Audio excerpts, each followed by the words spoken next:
大家好，I'm Miss 貓頭鷹心理師。今日咧，我就想同大家講下，究竟 HR 係咪真係唔中意聽真話嘅呢？你嘅支持係我繼續拍片嘅動力，希望大家都可以 like、share 同埋 subscribe 我嘅 channel 啊！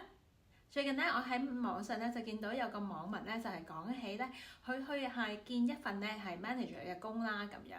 咁去到咧 HR 咧就問佢啊，究竟點解你要返工啊咁樣？咁當時咧佢就答啦，我係想學嘢咯咁樣。咁跟住個 HR 就再問佢啦，咁仲有咧咁佢咧就好老實咁樣就為錢咯咁。咁點知咧 HR 咧就回應佢就係，哇，你都幾天真幼稚噶喎咁。咁當然呢個咧就引起好多網民嘅熱議啦。咁當然有唔同嘅聲音啦。咁有啲人咧就會講話，喂，其實啊，你都已經 apply 一個 manager 嘅 role，咁你冇理由諗住返到工其實仲係學嘢㗎嘛。應該講下咧，你點樣幫間公司咧係帶嚟更加多嘅利潤啦同埋價值嘅。咁有人咧就會話，喂，咁 HR 係咪真係唔中意聽真話㗎？講真話都唔 OK。其實咧呢度咧，我真係好想分享下我嘅一啲睇法。第一樣嘢咧就係喺職場啦，或者喺社會上邊，我哋咧都 expect 一個成年人咧係會有處事相對咧係比較成熟啦、圓滑啲啦，或者講嘢咧係相對會比較得體嘅。喺工作上面咧，我哋都會遇到好多唔同嘅人，譬如你嘅上司、下屬、同事、客人或者一啲你合作嘅夥伴都好。其實好多時候處事我哋都需要成熟，講嘢都需要咧係得體圓滑嘅。例如，如果你見到個客嘅話，即使佢幾啷禮幾唔合理，其實你都唔會直接鬧佢或者打佢嘅。既然呢個係職場嘅一啲基本嘅要求，我覺得 HR 咧喺 interview 嘅時候，希望你都有最基本嘅一啲圓滑得體嘅對答咧，我覺得都係好合理嘅。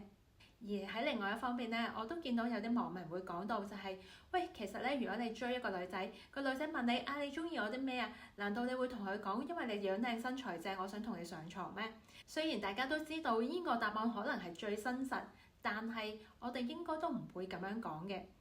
所以翻轉頭就係呢個世界唔係無限上綱，我哋唔應該係只有絕對嘅真或者絕對嘅假，而係喺中間咧取得嘅一個 balance。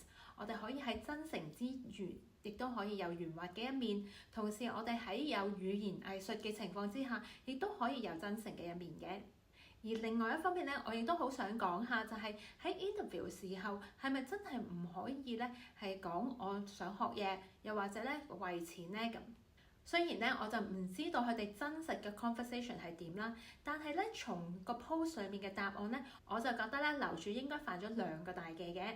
而第一樣嘢咧，就係我哋成日都講喺 interview 裏邊，對方問你一個問題，你唔會答 yes and no， 你亦都唔會答一個 short answers 嘅。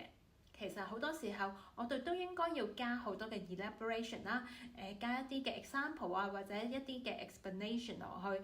所以我唔覺得本身答想學嘢係一個問題，即使係 manager level，其實都可以學嘢嘅。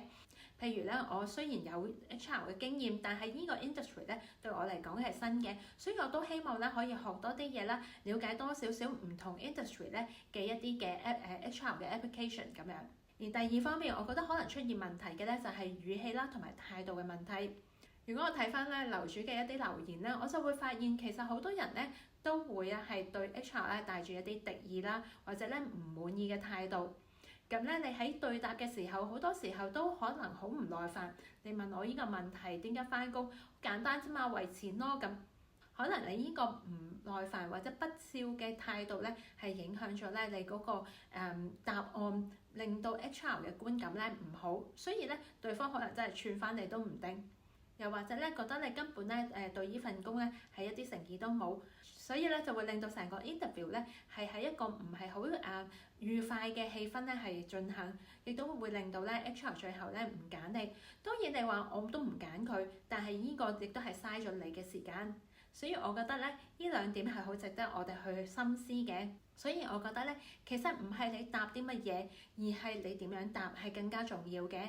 希望咧今次嘅分享咧可以幫到大家。我哋下次見啦，拜拜。